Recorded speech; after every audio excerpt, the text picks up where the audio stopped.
Let me know. There we go. Here we go. We're having fun. Good morning. It's Thursday, April 18th. A little after 11 a.m. This is the second half of the morning session for Senate Natural Resources and Energy. We're resuming our work on S289, the Renewable Energy Standard Bill.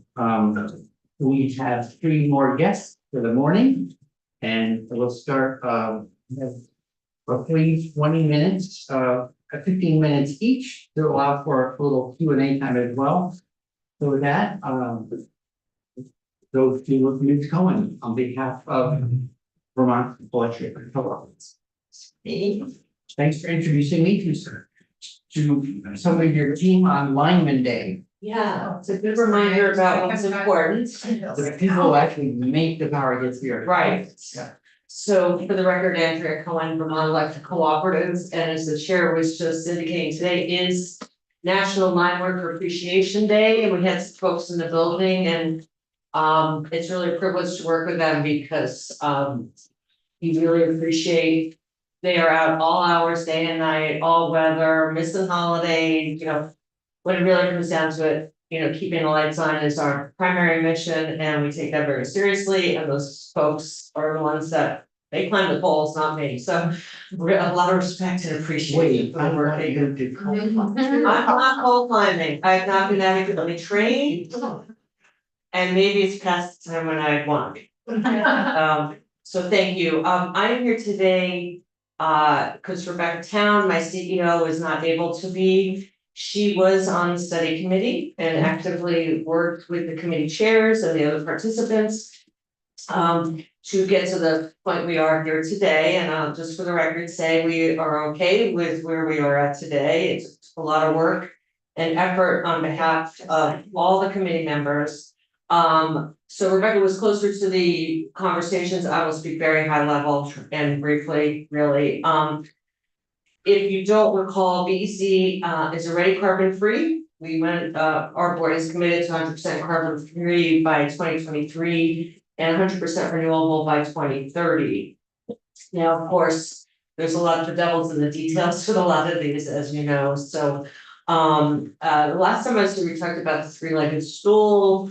We have the reliability, we have the costs, you know, and affordability, and of course, environmental, you know, really trying to have a power supply that does right by our world and our members.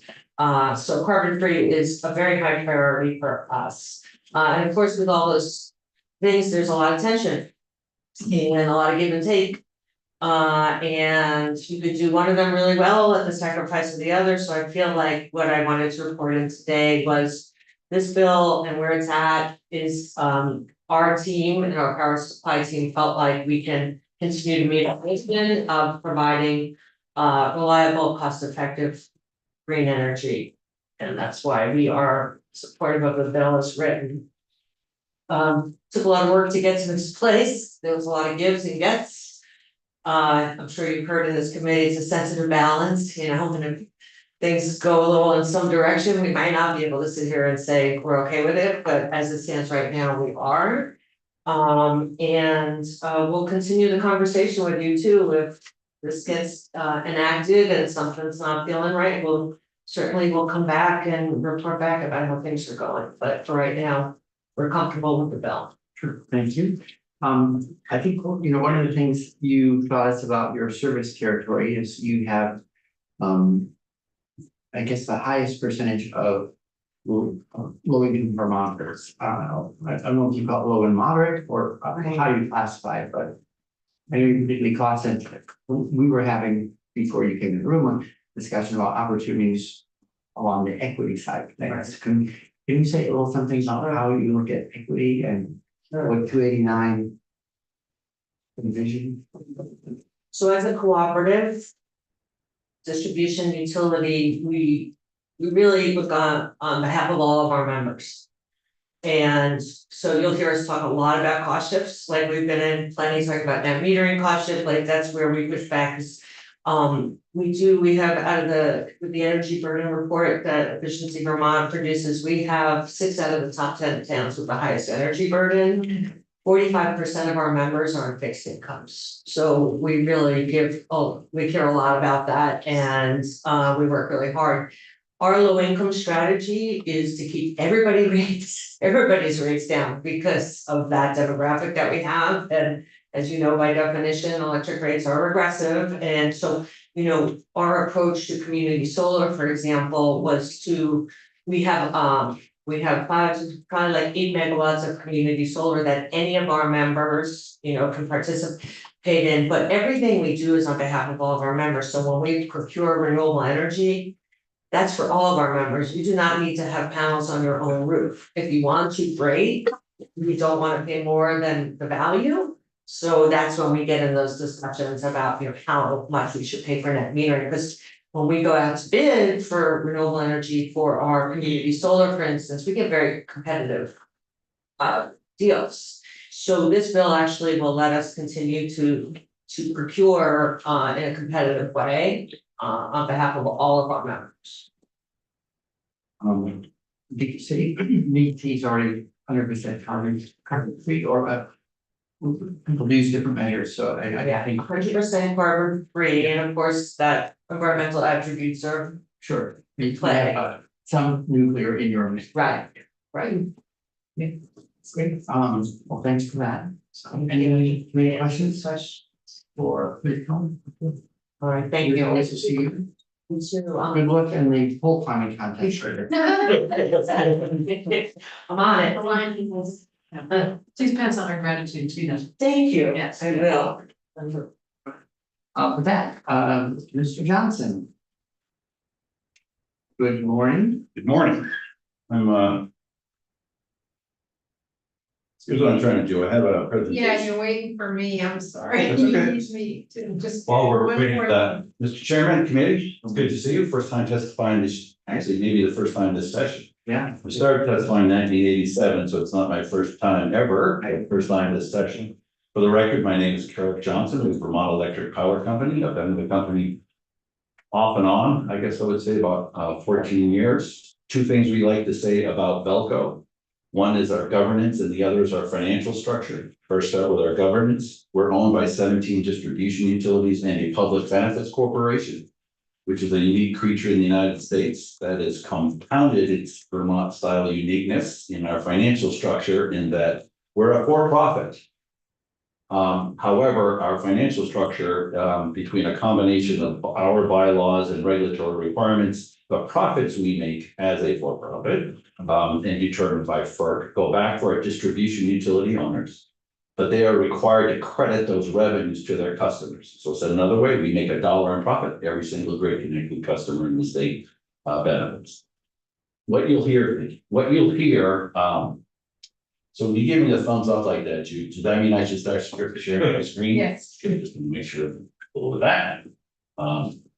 Good thing you figured out who's in charge of the room. Well, Yeah. I know how that works.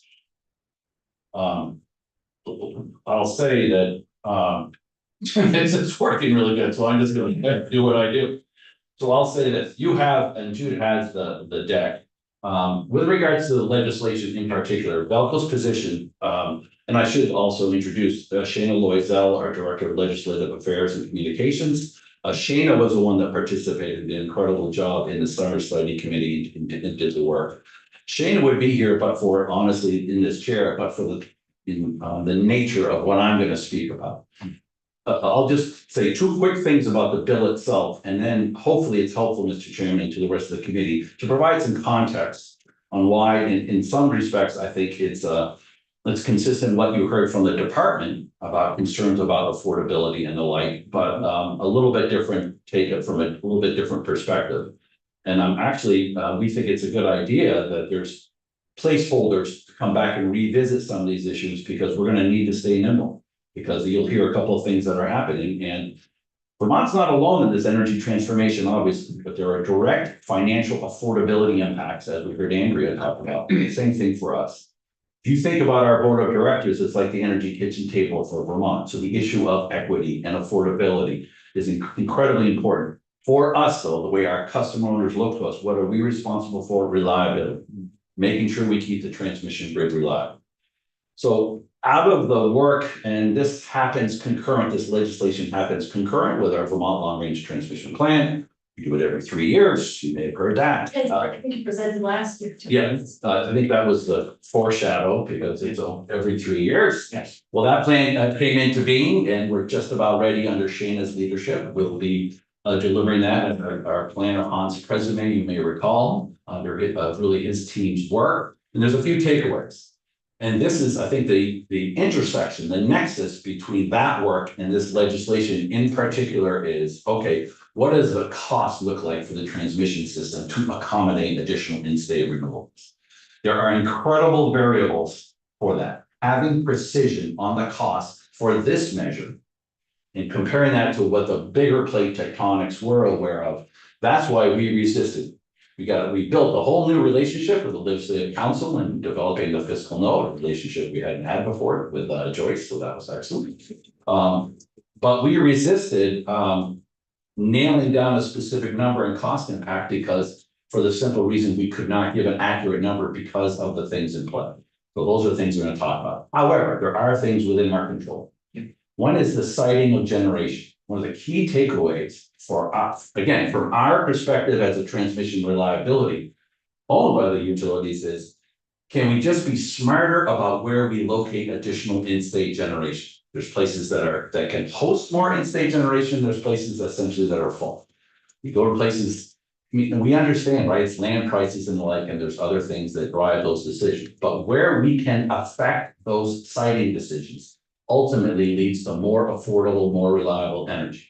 So one of our big takeaways is, can we agree, if you care about these costs that are coming, get smarter about where you put additional in-state generation. And there we have a map that does that. And you know, I think this conversation that's been going on for years, Yeah. revising the regs.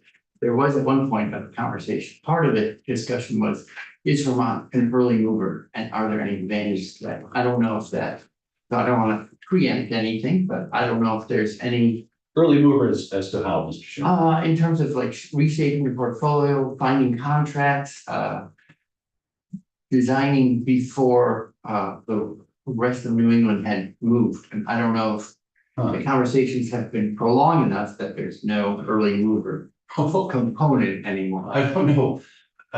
Well, first of all, we do have a different system now. We have a different system now than we did even 5 years ago. For the first time since 2014, for instance, we are actually exporting energy.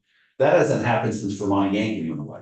So that gives you a sense of the different system. We're seeing it is a different system that requires different tools and a different strategy of how we manage. No, we're not a first mover on some of those smaller in-state strokes. However, there is an opportunity to get to in terms of, if not being a first mover, being a more effective mover on the transmission front. Which, if you believe most studies, that anywhere from 3 to 6 more transmissions if Vermont and New England and the rest of the United States are to meet their clean energy goals. That's needed to be clear. A couple other takeaways from the plan that relates to the legislation. By simple virtue of the data, Vermont will continue to be a transmission dependent state. But we have roughly 1,000 megawatt load state. We have approximately 500 and counting 500 megawatts of nameplate in-state renewable energy. That's like Hawaii, California, and Vermont in terms of percentage. That's a 50% percentage nameplate, right? You're not going to get exactly 500 megawatts. That's a big percentage. Great, and we need more. However, in order to balance those out, you're still going to need to import energy over our transmission. Our existing and ones we would propose make sense from a public, not a reliability standpoint, but from a public policy standpoint. And that's happening. And again, talked about the significant DG. The other kind of key unknowns that we're talking about here is storage. Exactly how is that going to be deployed? Where is that going to be deployed? What's the cost of that here again? I think the department raised good concerns because it's not free. So there's going to be some costs associated, but how that cost relates to other costs. We looked at and gone pretty deep. It's incredibly difficult. There's so many assumptions that go into your calculations and fundamental initiatives in play now that will completely alter the landscape, as I said. For us, part of this is we've issued at the urging of our plan or a call to action. three things we're gonna be engaged in doing as part of that came out of this plan, again, that affects this legislation. One is we're working, starting with Vermont Electric Co-op, Green Mountain Power, Burlington Electric Department, and Velcro. Creating essentially a network operating model. Let's bring all the data together on a common platform and let's see if we can get more out of the system we have.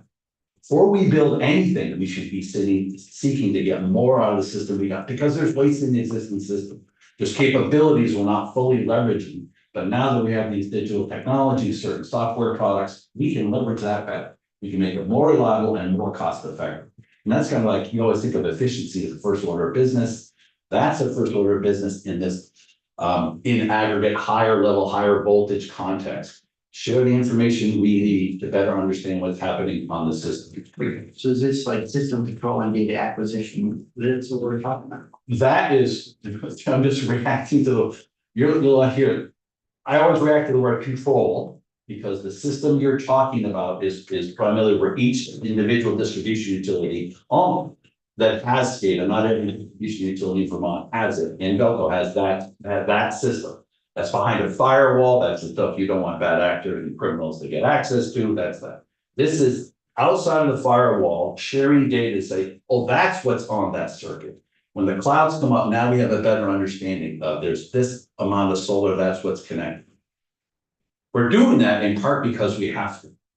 There's new transmission reliability standards, again, to catch up to the system that is the Federal Energy Regulatory Commission.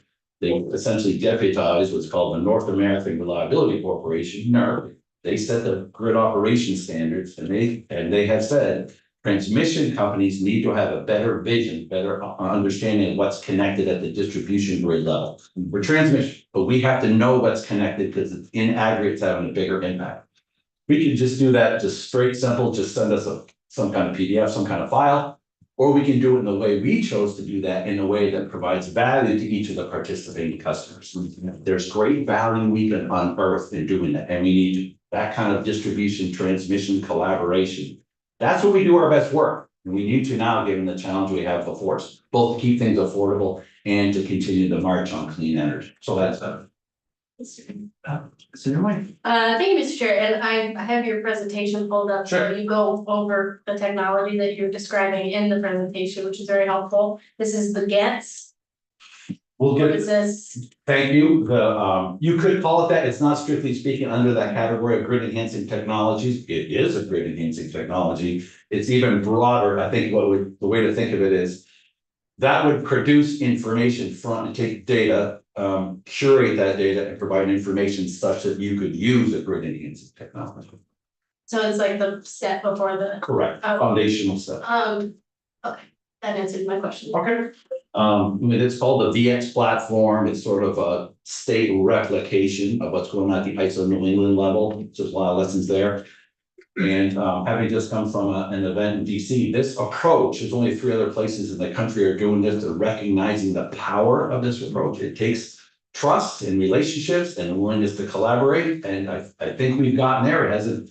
It's taken some time, but we've got it. it's in part the point of that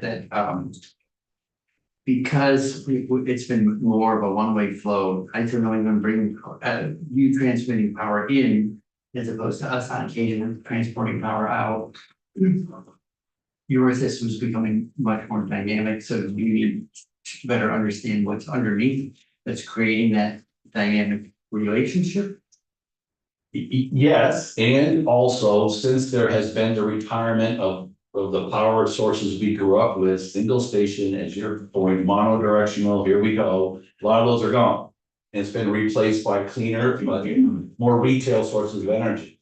We're in a spot now where we have to have a better understanding of how they operate. What are their inverter settings on these wind facilities, for instance, because there's different vintage of inverters, and understanding how's it going to react when there's some challenge to the grid, some perturbation to the grid, something, because there's always something. And how those creatures react is something that we're learning, and we have to get more data on. That's the goal there. To Senator Rebecca White's point is, how do we, all right, if you get that, then you can start building on top of it. That relation thing, we lost power in this building 2 years ago because a squirrel Don't down at the wrong place, it's on down the street. I was at we're talking at a conference, the leader, like the head of enforcement for NERC was talking about the biggest challenges, vectors, the biggest vector Uh-huh. challenges to the grid. And you could, in reverse order, three, nation state actors. Second is organized crime, which is a huge part of doing this. And the first one had a big slide of a squirrel. Still challenging to this day, trees and squirrels are still in the big standard system. No, we all, just think it's, yeah, exactly. Bear in the wild. Well, Ah. stay tuned. The other two things we're doing again, so we're walking, I'm mindful of time. These two things. One, again, for the first time since 2015, we've identified we have to, as it stands now, we'll need to build transmission for system reliability. That precipitates a process to look at non-transmission alternative, non-wire solutions. That was a law that was put in place. I'm not sure, there's maybe 3 or 4 other states only that have a statutory requirement of a transmission utility to do everything it can to not build transmission. We have, but we embrace it and we take it expansively, because what we found is when you have to build transmission, what's your story of why you're there? How did you use efficiency? How did you conservation, efficiency? How did you use grid enhancing technologies? What kind of conductor, if you are going to do? So when you show up and you're building transmission, your story is, we really need to build this transmission. So that happened. So that process will, I think, we were successful in doing one way back in the day, like 2011, 2012. And that was unique in New England. That had never happened before. We're an approved transmission project, $168 million, which we would have made money on, which would have flowed back to Vermont customers. We took it off the table because through a combination of efficiency and solar, we determined we didn't need that line. Well, now fast forward to now, we have another opportunity. We use the VX platform, we use grid enhancing technology. What can we do next? So that's in play. And lastly, we're going to try and convene likely a conversation with power planners from all the distribution utilities with us. Where do you really see your portfolio? In addition to the in-state energy, where are we going to pull power from? So those are 3 things we're doing. The other thing, though, I wanted to make you aware of, and this goes directly to some of the conversations about affordability, is what's happening with costs at the regional level. You have a slide when you look at it. Fundamentally, it's going up, and it's going up big, and they will end up. And we have some ability to shape those rising costs. Is it the transmission charges? Correct. So if you're looking at that, you have the New England open access transmission tariff, which is like 80% of our stuff. Then you have the 91 Vermont transmission agreement. That's where it's this Vermont only transmission. That's about 20% of our assets, and that's Vermont only costs. And then you see the earnings before tax. That's our returns we give back and send back to our owners. So you add the first 2, you subtract the third, and that gives you the number. And you see the numbers from 2022 to 2028. That's effectively a 90% increase in costs. This is something we wanted to make sure we shared with this committee. When you're looking at the bigger picture for affordability, it has our board of directors, our management teams, direct focus, in addition to reliability and meeting these standards, these kind of costs, how can we mitigate those costs? So mitigating those costs, this is when we get to some of the strategies we're employed, including the grid enhancing technologies. So under that rubric of getting more out of the system we got, we're engaged now. We partnered with a group called the Electric Power Research Institute, EPRI, and we partnered with them, as well as a technology vendor called a Smart Valve. It's essentially a digital control device that controls electrons in a digital sense. So we can keep, and we're going to put it in Northwest Vermont. There's a lot of trapped wind that's up in New York State. We can keep it out when we don't want it, and we can let it in when we want it in. Further, we can let the renewable energy that's being generated that can find a market. Let that go out when it needs to. We keep it protected when it needs to. That's a big deal. It's about I think $47 million project. We're getting roughly 18 million if we get this. When we finally negotiate the deal. We had to earn regional support. I will tell you, the department was incredibly helpful. They put us through, and we have a cost benefit analysis for this, but it makes sense, and there's many more savings. But I guess I'm telling you, This is an example, and I think the distribution utilities have many more examples of how we're doing more to get more, again, get more out of the system we got in light of the costs that are coming. So that grid enhancing technology is one. Another is better utilizing our fundamental rights of way. Or we had an opportunity to change the line that needed to be changed, it was old, there's holes and things need to be done. So instead of just replacing one for one, we said we'll move this line to the very edge that we can of the right of way, and we'll put the poles higher. Now that comes, there was some, obviously there's some creative tension with your stakeholders when you're building transmission structures that are higher. But I think Shayna and our team did a really good job in explaining, walking away, these are kitchen tables, these are living rooms, these are things, here's why we're doing this, here's what the get is. So we push that over, what that does is it has created a new corridor within existing rights of way that connects Canada to Chittenden County. That is gold. I mean, having an opportunity to serve the fastest growing region and have some other entity help us pay for the grid reinforcements we need, the distribution utilities need, if we're going to accommodate additional in-state renewables, that is a very big deal. So creating this new right of way is something that we're now engaged in leveraging, and it's happening, and that leads me, I'm gonna skip down to the project that we're trying to bring about to your first mover comment earlier, Mr. Chairman. If you go to the last slide of the penultimate slide here that I have, the Alliance France. But community college, you know about that. Yes, that's right. That did it. Yes, thank you. Of course you did. So here's the deal. For the anything Here's the deal. So we have this right away. How do we use it? How do we benefit Vermont? We got costs that are rising. We got new renewable we need to do. All right. So what we're talking about is a big project. It's a 1,200 megawatts to use a scientific term. It's big. So 1,200 megawatts bi-directional. And we're in partnership and we're in with Hydro-Quebec and now New York Power Authority. So if we can do this, leverage this Vermont asset that helps Vermont achieve its clean energy goals, as well as helps the region accomplish its energy goals.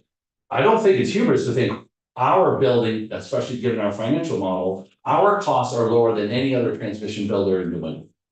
We'd like to think that we can build it more in harmony with Vermont's working landscape, with any landscape than any other transmission developer.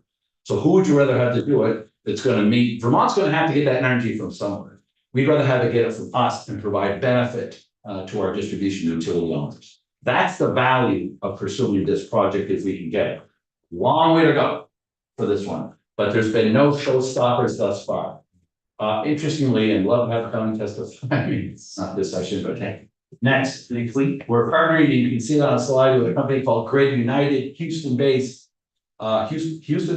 transmission developer, but like kind of Velco, they're a very different creature.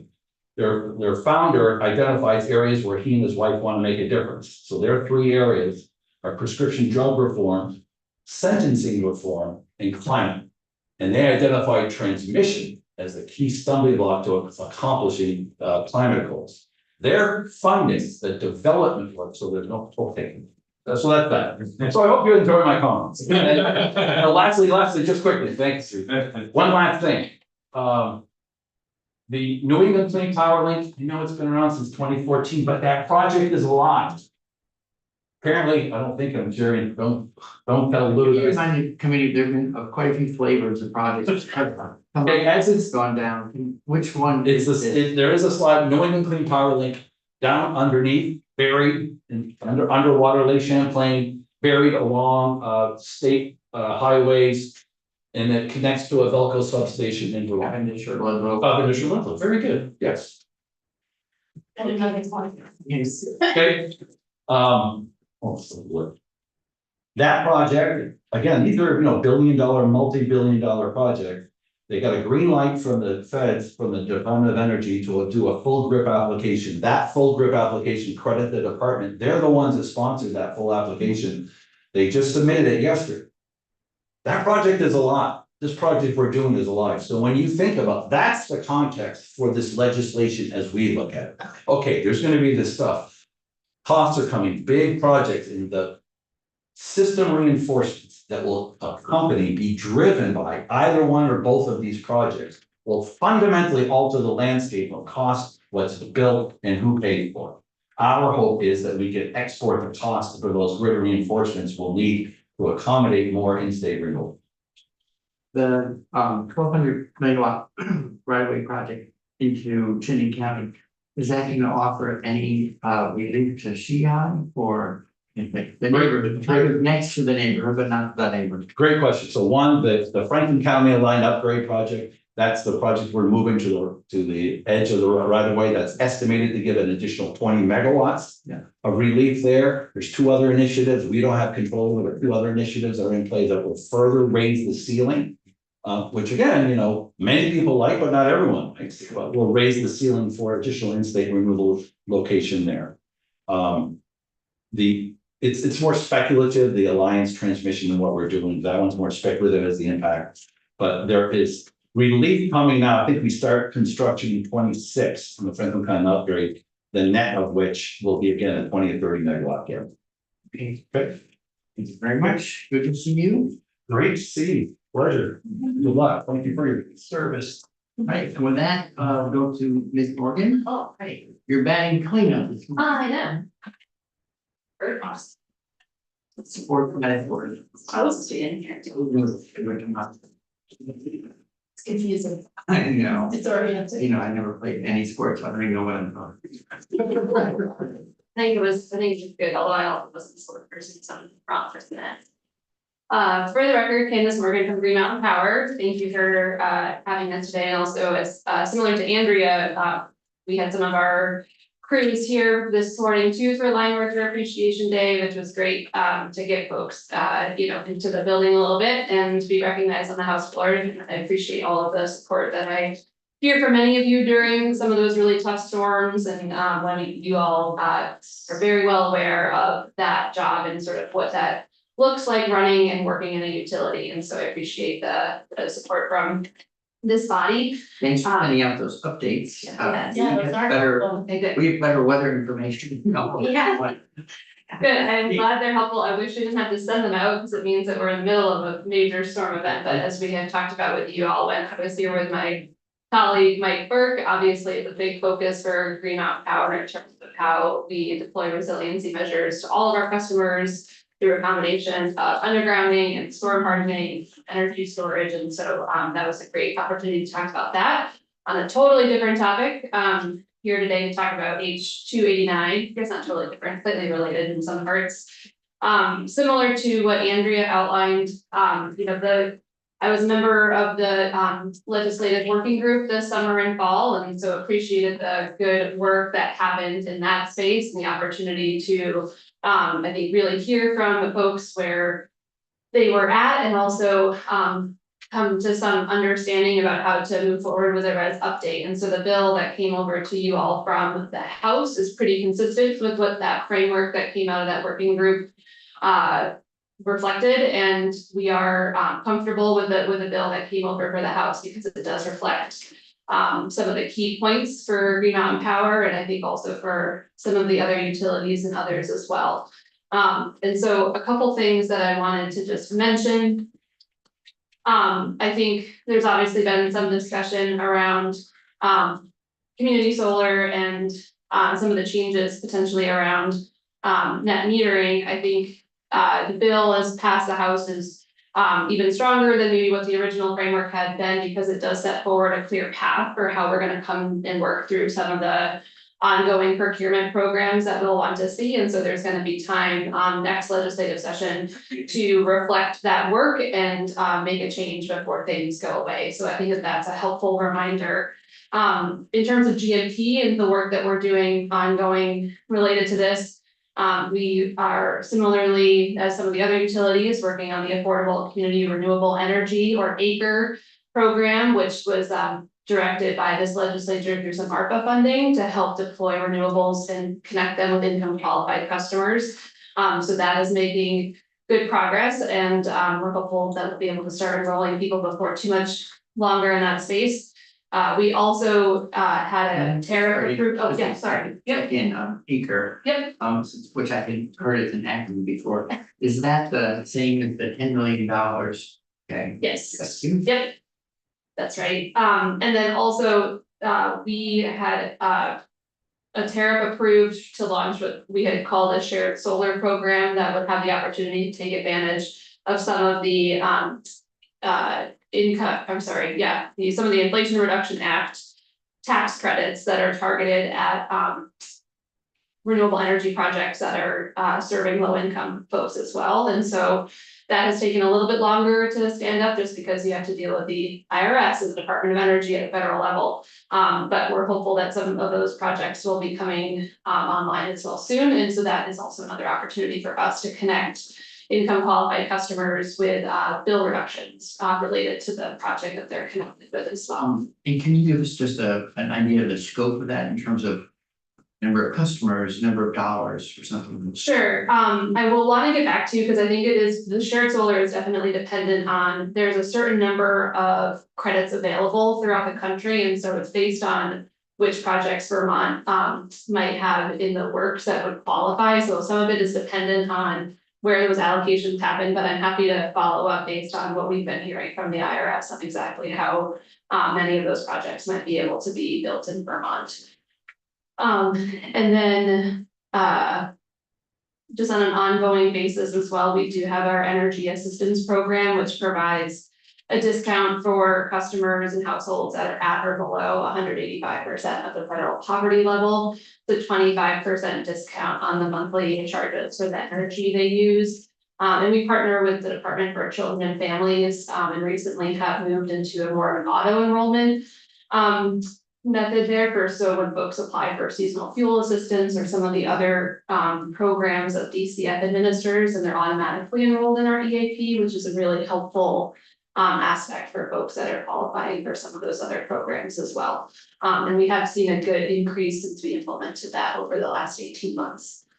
I think the other key part in this bill is related to some of the flexibility and some of those opportunities that Andrea had also mentioned, and Carrick too in his testimony, related to finding those points that we need to check back on and understand that the bill sets forward some pretty aggressive goals. We think that they are achievable, but obviously they are also dependent on many factors in the region. And so I think the bill acknowledges that by asking for some reports as we get closer to 2030 about what are we seeing in the region, and can those renewables be brought into Vermont in a way that's cost effective for all of our customers. And so that was a key part for us, is that we wanna set good goals, but we also want to make sure that they are achievable in a way that's not increasing costs unnecessarily for customers. And so that was a key part for us as well in the bill, and it's reflected in the House passed version. I'm sure there's more, but that's where my brain went as we were listening to stuff from this morning. I have a question about, so I was reading about, nothing other than one brief news article about proposed 50 megawatt solar facility has come. So when something, and it was a reminder for me that we're not necessarily in control of what's going to show up. I don't know to what degree that will have any positive effects for Vermont, for instance. Is it possible it's going to provide more renewable energy that's consumed in Vermont, or might it be coming to your grid, into the ISO grid, whatever, and in essence, all the PPA will be executed out of state for another new customer. So we're hosting renewable generation, but it might not have a Vermont specific benefit. Yes, I also. I don't know how that fits into the requirements of this evolving RES, but it might help another state's RES, or it could help ours. I don't. So because this came up and it's of a scale that I hadn't seen before, so I asked about it right here. Yes, absolutely. And if you want to think about it, I mean, Yeah. literally, I only read about it in the last 24 hours, so. That's fair. I mean, I also. It's. Yeah, no, it's okay. I also had seen the news brief on it yesterday evening, I think, sort of for the first time. Obviously, I think there had been your point, Senator Bray, is correct in the sense that it sort of depends exactly on where that project goes, whether obviously that ultimately gets built, and certainly for what that cost would be, would determine, I think, who's interested in entering into a PPA with that solar, right? That's the same for anything that's being built, right? That's not utility directed. So it's, very much up in the air, I guess, in terms of exactly where to go. Senator White. No, I just was following along and actively listening, but I do have on that point with Hampton, but I do just wanna say, all of the kilowatt hours, all the energy is going right to the people right there. You know, I the, understand Yeah, physics, but yeah, the just money in and the case math. someone who is not aware of Right. how it works. For sure. It's not that the energy itself is going somewhere else, it is being used by the closest source that needs that electricity. Just, I know you know that, I'm just saying, Sure. people watch these videos and might not fully understand kind of the differences we're describing. I just have one question around, we heard from the Public Service Department about their proposal around ways to address community solar. What is Green Mountain Power's position on that recommendation, and why you feel we should stick with the House version and not make changes to that effect?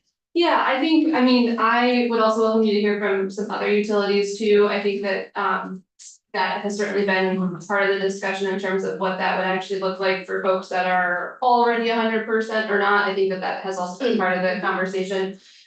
In general, we obviously are supportive of finding ways to get customers connected with renewable energy projects, and I think that there are good opportunities right now that are happening, and I think we also want to find a way forward that makes sense. And so, happy, of course, to understand a little bit more about it at this point in time, but I think that would want to certainly understand where, everyone else is on it as well, and what that would look like for specific to GMP customers too.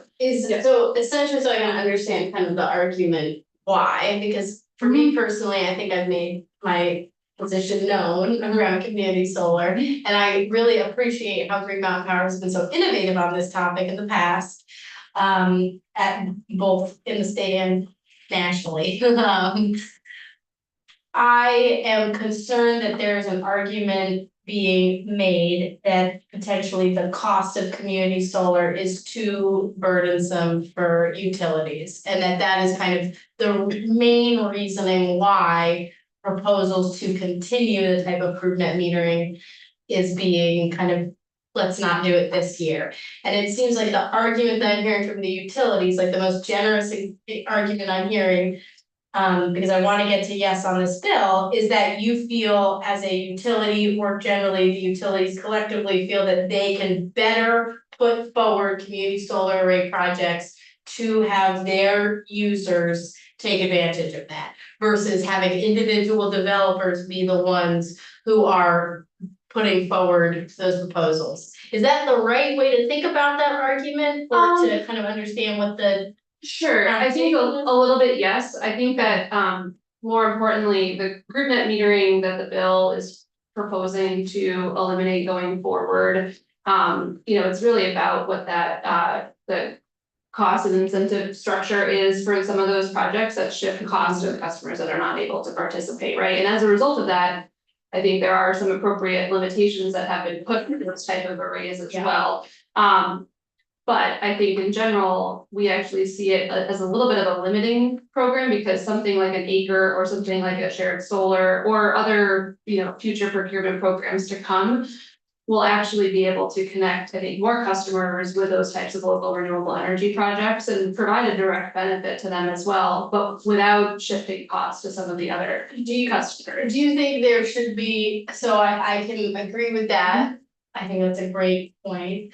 But do you think that the ability for Vermonters to use community solar as a financial tool, as a way to be a part of the energy transition and potentially have benefit as a individual, why would you say that it's more important for the utility to essentially control the cost versus individual Vermonters who may be investing in a community solar array in their community, why would we wanna weigh those? Is it really just the cost to the ratepayers that you'd say is the foundational piece? And if that is the case, the fundamental assumption that undergirds that argument that I wholeheartedly disagree with is that community solar in and of itself raises costs for utilities and that group net metering raises costs for utilities. I don't think that assumption is accurate.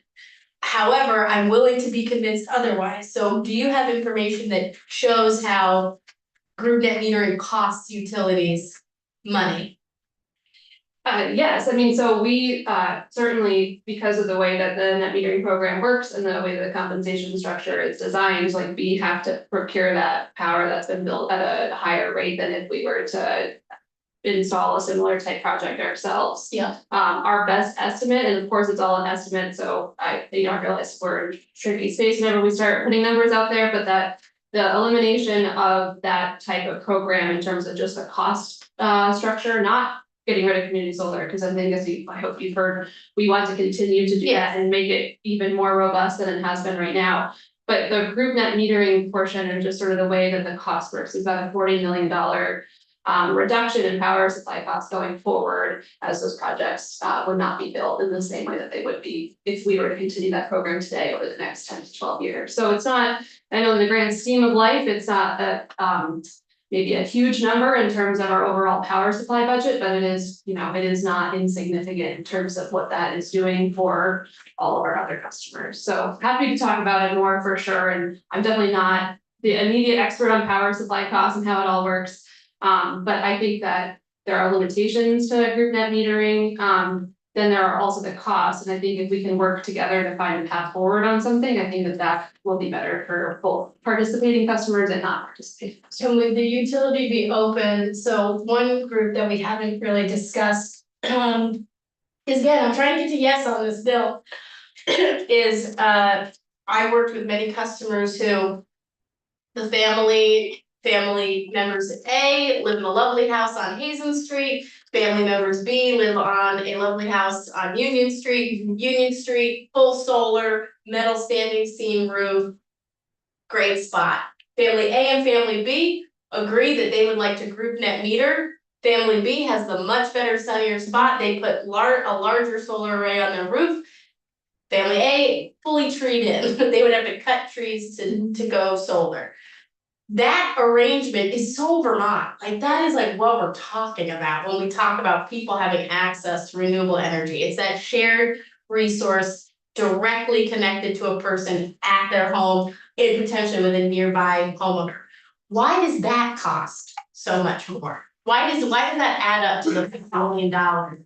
Yeah, I mean, I think it's certainly more so the slightly larger projects that we're Yes. thinking about, right? Yeah. Like the sort of the 500 kilowatt project in a field that's being connected to maybe one or two other off takers. I think, I mean, it's a great question, right? I think it's just sort of the decision that's been made through the years in terms of what that compensation structure is for that type of arrangement. So I agree with you. I think that, we're supportive of lots of opportunities for folks to go solar on their own as well. We were supportive of the department's proposal in Solar for All, which hopefully would help kind of connect some of that too. I think that there are better ways to do that are not impacting other customers as well. So I think it's just about finding that balance, and I recognize and understand and appreciate the role that has played for folks so far. Yes, Yeah. so the disagreement is less on those scenarios, but more on the larger arrays. Cause I think that group of people were really causing some impacts too. Thank you, I appreciate, and I know you're not the expert, but that was very helpful. Okay, good. The 40 million you mentioned that, I don't know if it's coincident, if that's anticipated savings going forward of not adding more net meter power through 2035 or what's, is that the Yeah, that's exactly right. delta? Yeah. In the past, I think that's the same number you've used for, and this is where I wanted to check the number. Had there been no net metering and you had procured at utility scale the same amount of renewable energy in the past, there was also another delta. So what? And I think that number was $40 million. I don't know if that was a cumulative figure or that is an annual, like this is a baked in your portfolio includes power that relative to utility scale purchases. You're locked in at the moment, spending roughly 40 million a year over. If you just go to market, I know there's a lot of nuance to the question that I'm not Yeah. addressing or putting on the table, but just trying to square up those. Yeah, it might be best for me to follow up on that. I think that, I'm sure that number, I actually, in my mind, I know exactly sort of what we have as a line item on our net metering cost, which is exactly what you outlined in sort of a year of what the amount more than we would have otherwise paid. And it's every year that those costs are there, so it's not over that period of time. But I'm happy to follow up on the most recent one as well. Yeah, that'll be helpful. I mean, the other thing is, in finance, when we talk about a penny on property tax, it translates into roughly $10 million of revenue. And I don't know if there's a figure akin to that you can say $40 million of portfolio of purchase costs equals X pennies on your rate. Sure, I mean, There's an equivalent. yeah, we can, I'm also happy to follow up on that. I think in general, just a reminder, power supply costs are a direct pass through to customers, right? So it's something that happens every year in terms of our rate review and others. I think that this bill in particular on that portion of it, I think will kind of help us find a better balance point going forward on how we both bring on new renewables at sort of the utility level, and also how we partner with communities that would like to see them, you know, in their community as well. So I think that there's this bill is setting us on a good path forward and serving as a good update to RES. I think that, you know, the one that was initially enacted obviously was focused largely on the existing renewables and smaller in-state stuff. This bill kind of, I think, is an update to reflect more of what types of projects we're seeing both in the region and even in Vermont. And is about how to find that balance between the folks that want to put solar on their roofs, how that factors into the overall makeup of our grid, and then also more broadly, how can we get more cost-effective, larger scale renewables that are not existing? And so I just wanted to zoom out for a little bit on that I think it is more reflective of what we're seeing in the region and what we can sort of do to find that good balance going forward, so we can continue to offer programs that folks want to see in that space without increasing costs unnecessarily. But I'm happy to follow up on the points that you mentioned as well, if it would be helpful for the committee. Sure. And let me just double check. So we're a little over Senator White. Another question? Thank you, Mr. Chair. When you are, let's say this bill passes, because it seems like that's the direction we're going. As it is, what would Green Mountain Power recommend to a customer who has a beautiful south-facing spot, but they have a small electric bill? And you know what, they already have an electric vehicle, they've already done all the things, and they just happen to have a small electric bill. Yeah. What would you suggest? You say they should only build the exact amount of solar for their home and not consider, let's say they've got a whole open garage that could add another whole amount of solar to it. They would have no opportunity to benefit from that. They would only be able to build an array on their roof by your recommendation that meets their need at that moment, their look.